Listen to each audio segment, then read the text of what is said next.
BPL নিয়ে Chittagong Kings এবং বিসিবির দ্বন্দ্ব অনেক পুরানো। বিপিএল এর প্রথম দুই আসরে অংশ নিয়েছিল সামির কাদের চৌধুরীর এসকিউ স্পোর্টসের ফ্র্যাঞ্চাইজিটি। তখন থেকেই আর্থিক নানা অসঙ্গতি সহ ক্রিকেটারদের পারিশ্রমিক নিয়ে জটিলতা তৈরি করেছিল তারা। সব হিসেব মিলিয়ে তাদের কাছে সে সময় প্রায় ১৯ কোটি টাকা পাওনা ছিল ক্রিকেট বোর্ডের। কিন্তু এরপর একেবারেই ভ্যানিশ হয়ে যায় এসকিউ স্পোর্টস এবং চিটাগং কিংস। পরে গত ৫ই আগস্ট দেশের রাজনৈতিক পট পরিবর্তনের পর আবারও দৃশ্যপটে হাজির হন সামির কাদের। তৎকালীন বিসিবি বস ফারুক আহমেদের সঙ্গে সমঝোতা করে ফিরে আসেন বিপিএলে। ৩.৫ কোটিতে রফা দফা করেন তারা। কিন্তু আসর শুরু হতেই আবারও পুরানো চেহারায় ফিরে যায় চিটাগং কিংস। বিসিবির পাঠানো বিজ্ঞপ্তিতে বলা হয়েছে ১১তম বিপিএলে প্রতিশ্রুত অর্থ না দেয়া সহ ক্রিকেটারদের বেতন, কোচের পারিশ্রমিক নিয়েও ৯-৬ করেছে ফ্র্যাঞ্চাইজিটি। এমনকি মেন্টর হিসেবে নিয়ে আসা পাকিস্তানি কিংবদন্তি ক্রিকেটার শহীদ খান আফ্রিদির পাওনাও পরিশোধ করেননি তারা। ফ্র্যাঞ্চাইজি হোস্ট হিসেবে নিয়ে আসা ইয়াশা সাগরও অভিযোগ করেছেন চুক্তি ভঙ্গের।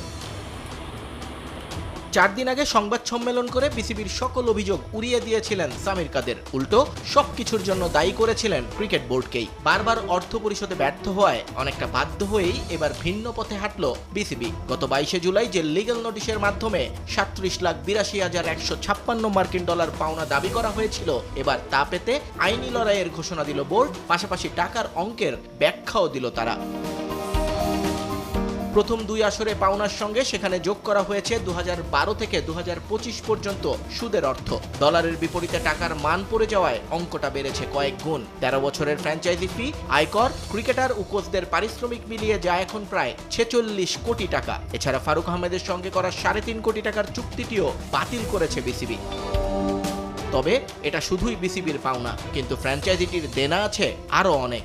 কারণ ১১তম আসরেও ক্রিকেটার, কোচিং স্টাফদের পারিশ্রমিক এবং হোটেল ভাড়া সহ বেশ কয়েকটি খাতে প্রতিশ্রুত অর্থ পরিশোধ না করার অভিযোগ আছে চিটাগং কিংসের বিরুদ্ধে। চিটাগং কিংস এবং বিসিবি টানাপোড়েনের খবরটা বেশ পুরনো। নানা বিতর্ক এবং অভিযোগ নিয়ে বরাবরই খবরের শিরোনাম হতে হয়েছে দুপক্ষকে। বিসিবির সঙ্গে চিটাগং কিংসের আর্থিক অনিয়মের বিষয় নিয়ে এবার মুখ খুলেছে বাংলাদেশ ক্রিকেট বোর্ড। সংবাদ বিবৃতিতে জানায়, ফ্র্যাঞ্চাইজিটি পাওনা অর্থ প্রদানে ব্যর্থ হওয়ায় তাদের সাথে সমঝোতা চুক্তি বাতিল করেছে ক্রিকেট বোর্ড। বিপিএল এর প্রথম দুই আসরে অংশ নেবার পর নানা কারণে বাদ পড়ে চট্টলার দলটা। গেল আসরে আবারও বিপিএলে অংশ নেয় কিংস। তবে বিপিএল এর ৩টি আসরে বিভিন্ন খাতের পাওনা এবং সেসবের দীর্ঘদিনের সুদ মিলিয়ে ফ্র্যাঞ্চাইজিটির কাছে বিসিবি পায় ৩৭,৮২,১৫৬ মার্কিন ডলার বা প্রায় ৪৬ কোটি টাকা। বিসিবি এক সংবাদ বিজ্ঞপ্তিতে জানায়, চিটাগং কিংসের মালিক প্রতিষ্ঠান SQ sports enterprise limited BPL এর প্রথম ও দ্বিতীয় আসরের বকেয়া পরিশোধে ধারাবাহিকভাবে ব্যর্থ হয়েছে। এ কারণে তাদের বিরুদ্ধে ২০১৩ সাল থেকে ২০২৫ সাল পর্যন্ত একাধিকবার আইনি নোটিশ পাঠায় বিসিবি। কিন্তু ফ্র্যাঞ্চাইজিটি তাদের চুক্তির শর্ত পালনে ব্যর্থ হয়। শেষমেশ ২০২৪-এর ২০ সেপ্টেম্বর চিটাগং কিংসের স্বত্বাধিকারী এসকিউ স্পোর্টস এন্টারপ্রাইজ লিমিটেডের সাথে সেটেলমেন্টের এগ্রিমেন্টে যায় বিসিবি। কিন্তু সেই এগ্রিমেন্টেও মেনে চলতে পারেনি প্রতিষ্ঠানটি।